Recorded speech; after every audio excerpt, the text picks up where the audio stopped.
Hello everyone and welcome to another episode of Headbang Heaven. I've covered a number of genres on this show. I've covered black metal, proto-black metal, death metal, doom metal, grindcore, and thrash. But one genre that I have yet to touch is traditional heavy metal.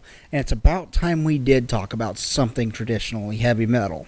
With that in mind, let's talk about a new wave of British heavy metal band called Holocaust. Holocaust formed in Scotland in 1977 while all of its members were still in high school. Holocaust consisted of John Mortimer and Ed Dudley on guitars, Robin Begg on bass, Paul Collins behind the kit, and the vocalist's name was Gary Lettuce. The band would not release anything until 3 years later when they put out their very first official release, an EP called Heavy Metal Mania. They released one single that same year and it was entitled Smokin' Valves. This brings us to the subject of today's review. The following year, in 1981, Holocaust released their debut album, The Nightcomers. The group would go on to have a few releases after this, including a very, very good live album, and they would break up in 1984. But that wasn't the end of Holocaust's story, because they reformed in 1989 with John Mortimer at the centerpiece of the band,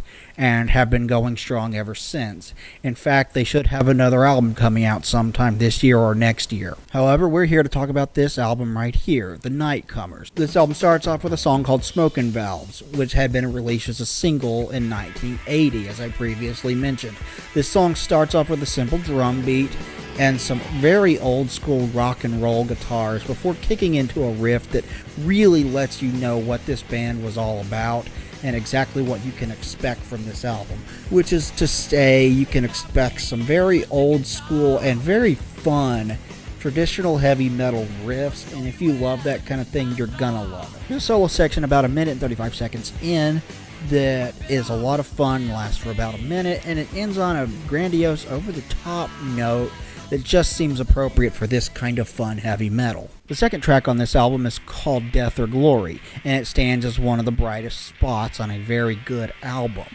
It's of note that the band 6 Feet Under actually covered this on their 1997 album Warpath. Whether that's a good thing or not, I'll leave that up to you.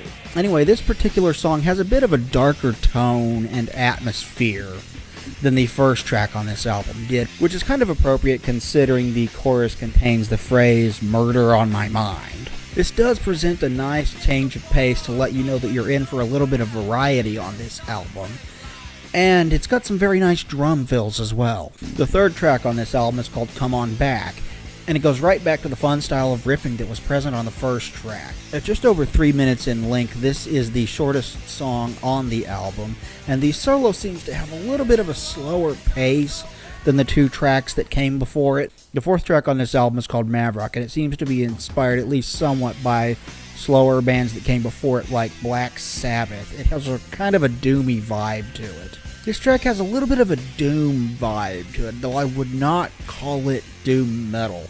The guitar tone and structure are wrong for that, but it does have a little bit of a doom vibe, so there's probably some doom metal influence here. The riffing used on at least parts of this song does have a little bit of a slower chug to it, and that's what I mean when I say it sounds like it might have a little bit of doom metal influence. The riff used during the chorus of this particular song is fucking badass. I love it. The chorus also has a little bit of an echoing effect on the singer's voice, and I really like that as well. This track is very atmospherically heavy. At about 3 minutes or so into this, it slows down even further for the guitar solo section, which leads right back into the chorus, which leads right back into the guitar solo. From here to the song's conclusion, it gradually gets faster and faster. Track 5 is called It Doesn't Matter to Me. This returns to the happier vibe of the first track by going with a faster, more upbeat tempo and lyrics about rocking out. Gotta love it, man. On this track, notice the way that the rhythm guitar kind of plays along with the solo, at least in parts, because that's really cool. I like that quite a bit. Track 6 is called Cryin' Shame, and I love the bass line that drives this track. It's a very simple bass line, but it works. It's very thick and punchy. I love that.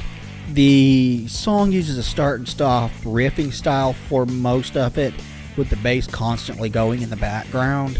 And the solo tends to do this start and stop thing, at least at first as well. It also speeds up the deeper you get into the solo. Watch out for the really cool little bass fills in this song as well. The 7th track on this album is called Heavy Metal Mania, and it is the best track on this album. It's fucking awesome. Gamma Ray covers this song live quite a bit.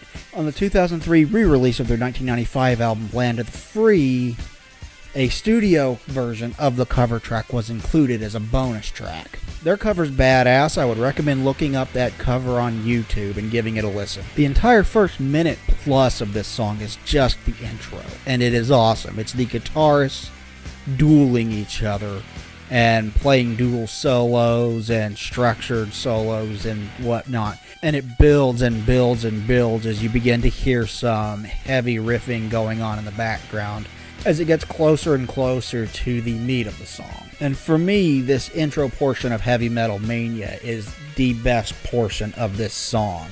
It sounds badass listening to these two guitarists go at it. I absolutely love it. As for the song itself, it's about exactly what you think of when you think of a song titled like Heavy Metal Mania.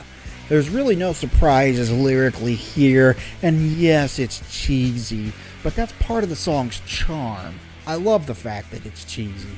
It's cheesy in a fun way. The riffing on this particular track is some of the heaviest that this album has to offer, and the drums do not even kick in until almost 2 minutes into it. So this is a gradual build for the first 2 minutes of the song, and when the drums kick in, it gets even heavier. The soloing on this track is also some of the best that the album has to offer, and it ends in a grand and kind of over-the-top fashion, but nothing else would be more appropriate for this kind of song.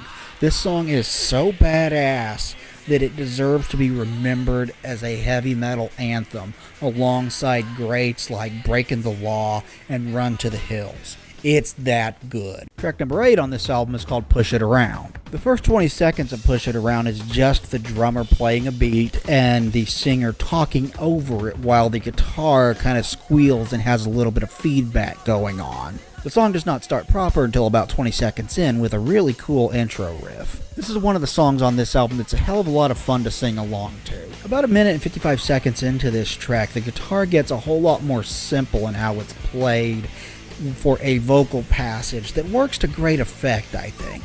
And this particular track has some awesome dual soloing as well. The 9th and final track on this album is the title track, The Nightcomers. This song has a much darker tone and thicker atmosphere than anything else on this album. And this particular track makes great use of some distortion effects. At over 6 minutes in length, this is the longest song on the album. Speaking of which, atmospherically, this is the heaviest song on the album. This song does not have a chorus, which is abnormal for both this band in this stage of their career and for traditional heavy metal in general. The solo section at the end of this song is more like chaotic, distorted noise and feedback than it is a proper solo. But it works very well for this song and is a fitting into the song as well as the album as a whole. This album is fucking great.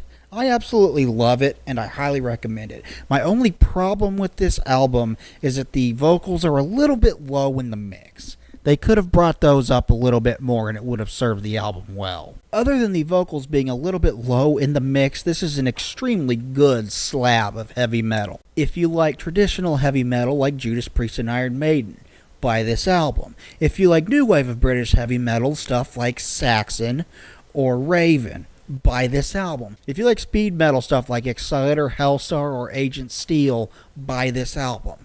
Basically, if you like heavy metal at all, this album has a place in your collection. It's that good. I enjoy it a hell of a lot, and I think you will too. It deserves to be remembered as a new wave of British heavy metal classic. Thank you everybody for watching this episode of Headbang Heaven. If you want to see more, I've done 10 reviews before this one. Click here to watch my review of the Sour Times EP by the technical doom metal band Confessor. And click here to watch my review of the self-titled debut album from the Australia-based death metal band Mortification. Thank you everybody for watching.